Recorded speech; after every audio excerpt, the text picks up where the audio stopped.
right, my friends, I'm going to finish this chapter 14 because that was a rough, cold stop there. I've got us on the moon. There's a tiny little planet beside it. I hope it's good. It's beautiful outside. You just go outside and look at it. All right, I'm going to continue on page 124. I believe you just lost a bass player. That's how John put it when he came into my room. I freaked. While John scooped up all the drugs, I called the paramedics. I thought maybe Butch had had a heart attack. Maybe he could be saved. When the paramedics came, they did hear a heartbeat. And for an hour I watched two young white boys, dedicated, good-hearted boys, breathe into his mouth and try to revive him. It didn't work. A high court judge and prosecutor came to the motel to ask questions and snoop around. They knew it was foul play. There were needle marks all over our bodies. But John, being a Mason and a Texan, offered his best bullshit, and it worked. We were taken in.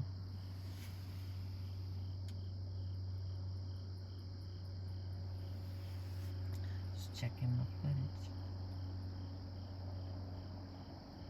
In fact, the autopsy didn't reveal any traces of heroin. Maybe the salt neutralized it. Who knows? I was devastated.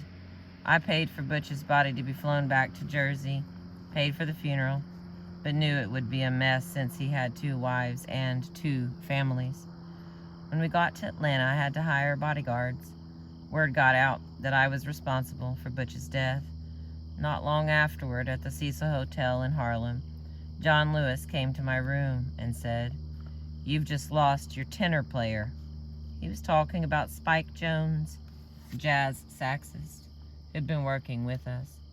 John found him dead in the bed. Jug Ammons playing on the radio, another OD. Spike was replaced by J.C. Davis, who'd been James Brown's band leader. That's when James hired Maceo Parker to take J.C.'s place. J.C. was sick of James' fines. I was sick from not having enough smack, which is when John and I did something I ain't proud of. John was the mastermind, but I was his eager accomplice. We were in D.C. at the Diplomat Hotel, the first motor lodge in Washington to admit blacks. We were fresh out of stuff and out of money. Couldn't even cover the hotel bill. We had to score. But where were we going to get the cash? John came up with the idea. Let's rip off and pawn the instruments belonging to the guys in my band. That's what we did. We took the money and bought dope. When the fellows saw that their instruments were gone, we played dumb. They called the police and eventually got the instruments back. John and I never got caught. Now on this cold afternoon in Chicago, I was caught short-handed. I needed a fix and John was nowhere to be found. Me and his wife, Artie, were both strung out something fierce. There was another guy in the building, an old man in his 80s named Fred, who was a drug dealer. Him and John were partners. "Call Fred," urged Artie. I did. But Fred said he wasn't holding. "He's lying," said Artie. "I know Daddy gave him some." Daddy was Artie's name for John. I called Fred back and said, "Have a heart, man. We're sick. Please give me what you got."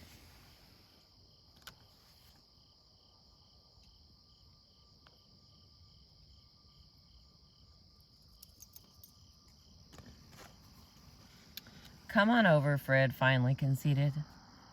I was so sick I'd been vomiting in a trash can. To show Fred how strung out I really was, I brought the trash can with me. He let me into the apartment and sat down in a big chair across from me. He was wearing nothing but boxer shorts. Fred had spent decades in the pen, just sitting and waiting for time to pass. He was an ugly old man. In his tiny prison cell, he'd rest his elbows on his legs, and as a result, the skin above his knees was covered with horrible bruises, huge red patches of raw sores. He sat with his legs spread wide apart so I could see his wrinkled balls and his old, worn-out dick. It wasn't a pretty sight. I knew what was coming. I remembered what John Lewis had said years before talking about heroin. You think you got pride now, Etta, but the same guy calling you Miss James today will one day lure you behind some staircase with the promise of dope, talking about, bitch, suck my dick. I wasn't behind a staircase, but I might as well have been. Staring at Fred's 80-year-old cock had me gagging in the trash can. If you want stuff, said Fred, suck my dick.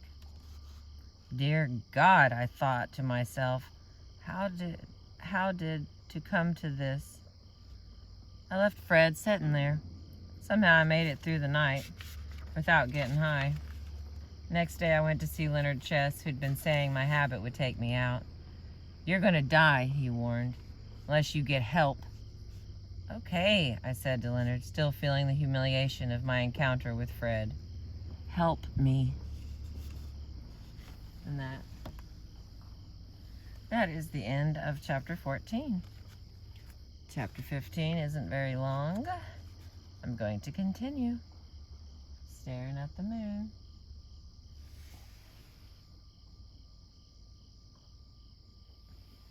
I guess it's kind of nice to read to the moon instead of the sun. All right, chapter 15 from the Etta James book called Rage to Survive, Etta James, written with David Ritz. Chapter 15 is titled Fluid on the Brain. I was ready to get clean. Leonard arranged for me to go to Stern's convalescent home, where one of the physicians, Dr. Stewart, was the brother of Art Tatum, the great jazz pianist. He was a physician who carried himself with unusual dignity. I remember the silky white-on-white shirts he wore and his sexy manner of rolling up his sleeves. All the nurses wanted to get next to Dr. Stewart. He was an expert on drug detoxing, and as it turned out, the man who saved my life. The home was in Harvey, Illinois, just outside Chicago. The first days weren't bad. Dr. Stewart didn't believe in cold turkey. He wanted me to cut back using the stuff I was accustomed to. So he had John Lewis tell him how often and how much I'd been shooting, and actually had John mix up a batch of heroin to help me withdraw gradually. At the home, I took my injections intravenously, but by the fourth night, they had to shoot in my muscles since my veins were too damaged. One of the nurses, whose name happens to be Mrs. Stern, was there when Stewart came to examine me on the 5th afternoon. Even though I was feeling okay, I could see concern in the doctor's eyes. He started whispering orders to Nurse Stern. Keep an eye on this. Keep an eye on that. What was happening? A few hours later, I would understand. By the early evening, I could barely turn my head, barely open my mouth. My brain gave out messages, but my body wouldn't obey.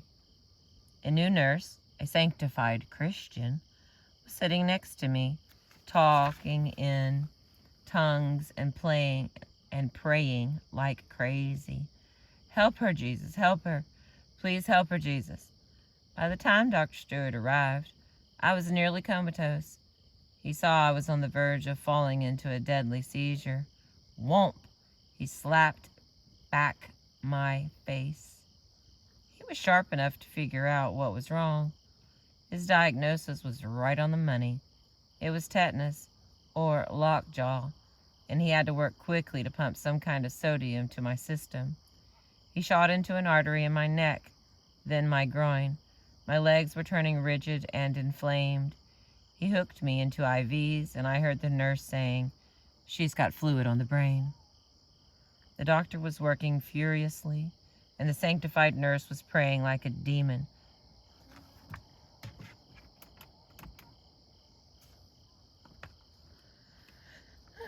They raised up the sides of my bed and stuck a stick in my mouth with a tape around it. I heard Stewart say, "We can't let her swallow her tongue." I figured I was fixing to die. Then I started trembling, shaking, shaking the bed like I was some kind of caged gorilla, shaking the bed right off the floor. My body started snapping and curling and bending over backwards, going through all kinds of ungodly contortions until they strapped me down on the ambulance, turned on the screaming siren, and raced me to Michigan Hospital in Chicago. Out of the side of my eyes, I could see Dr. Stewart speeding alongside the ambulance in his white Cadillac.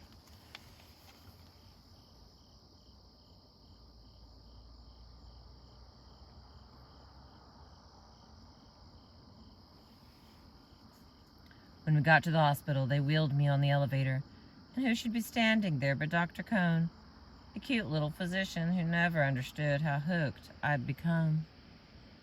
"My God, Etta," he said in his Yiddish accent, "what happened to you?" I couldn't even speak. With my eyes, I let him know that I appreciated his concern. Up in the room, Dr. Stewart started working on me. Oh, that's funny. My lights are all going out. That is funny. Hang on. The idea of reading to the moon did not come with a flashlight. Okay. Up in the room, Dr. Stewart started working on me like mad, putting cut downs on my ankles, sticking tubes in my legs, sticking a needle in my back to draw the fluid from my brain, feeding me 6 million units of penicillin. He was moving fast and furiously, running it all down to me. "You will lie flat without a pillow. You will not raise up. You will not turn your head." He called my Uncle Frank, he couldn't find Dorothy, and told him I only had a 30% chance of pulling through. When I started having contractions, he'd hit me in the chest, knock the wind out of me, and yell, "Breathe, Etta, breathe." He was scared I'd be locked into one of those contractions and never come out. It was a brutal physical ordeal, but by the power of his own force and the sharpness of his skills, Dr. Stewart saved my ass. Years later, he told me I had made the medical books as only the second person in the state of Illinois to have survived tetanus. He told me I contracted it from a dirty needle. At long last, I was no longer dirty. I remained in the hospital another couple of weeks. John Lewis came to see me. A girl named Gertrude, who had once been with James Brown, started assisting me.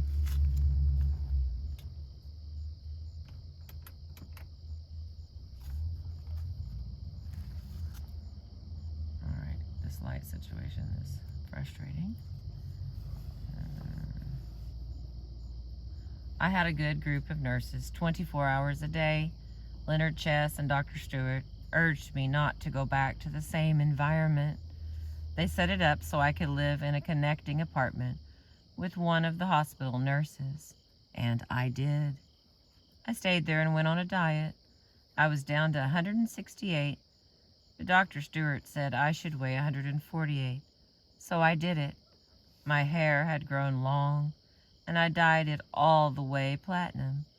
I had my figure back, my health back, my life back.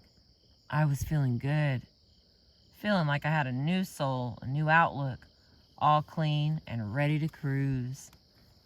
Dr. Stewart, excuse me, Dr. Stewart took me to the Pershing Lounge on the south side. We were listening to Ahmed Jamal dancing through the changes of Poinciana, Poinciana.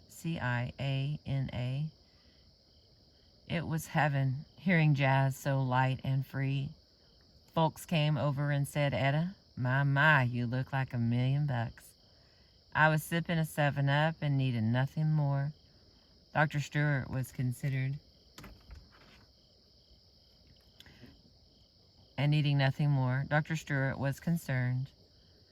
Oh, sure, I was confident, overconfident.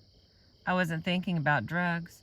only about going to New York, getting out of a cab on 116th Street in front of all the cats at the Cecil Hotel and having them say, "Well, excuse me, is that Miss Etta James?" And me answering, "Yes, it is. Thank you very much." I wanted to enjoy my fame, show off my frame. I got my chance.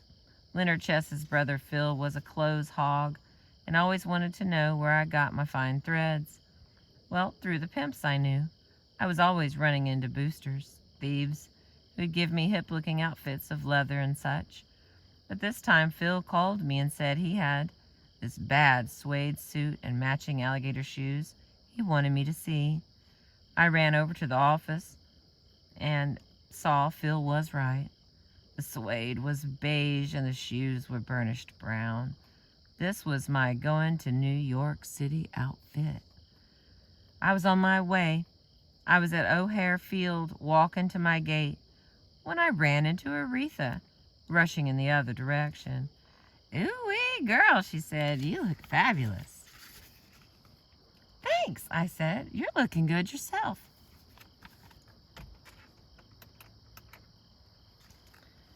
We were about the same weight. "I've never seen you look so fit," Aretha added. "What's been happening?" I quickly ran down the hospital story. "Keep up the good work, Etta," Aretha said before running off to catch her plane. "God bless you." I rode a smooth jet stream all the way to New York. I'd almost died, but now felt more alive than ever. I was sharp, I was clean, I had money in my pocket. My fantasy was coming true. A cab dropped me off at the Cecil Hotel in Harlem. Downstairs was the great Minton's Playhouse, where Miles and Train would be jamming. That's where I wanted to be.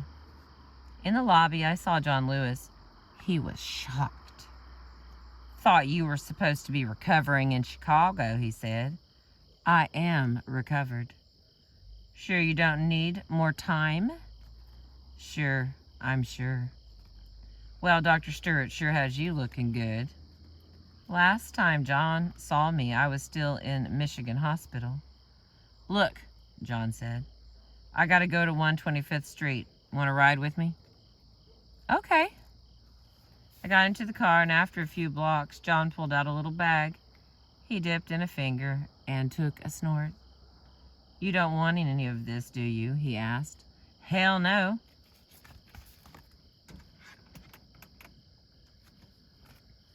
I watched him get high. I knew it was heroin. He took another snort. I watched even more closely. He wasn't shooting, he was just sniffing. Sniffing wasn't shooting. Shooting is what got me sick. "All right," I said. "Give me a little toot." And that was it. There's the final story of chapter 15. I don't want to think that John, my father figure and brother protector, was tempting me. I don't want to think that he was trying to keep me strung out, not after everything I'd been through. I'd rather believe that in the world of dopers, every doper is on her own. If you want to quit, then quit. But that is your responsibility, not mine. John was taking care of his own little habit, and if I wasn't big enough to resist, tough. I thought I was pretty tough. Thought I could handle the fast lane of Harlem hopheads, the slick underworld with its badass cast of characters I found so intriguing. My near-death experience was powerful, but not powerful enough to keep me from going higher. My ego, not my common sense, ruled the roost.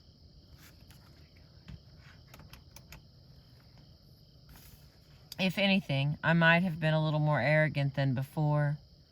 I not only got re-involved with drugs, I was too stupid or stubborn to see that my new man was rotten to the core. All right, that's the end of chapter 15. The chapter 16 is titled The Pimp, and we are well over halfway through the book. I will See you again sooner. Show you something pretty as soon as I can. See if I can move around. This moon is still beautiful. Let's see, there's it bright. And there's it not bright. Thank you for being with me. I appreciate you.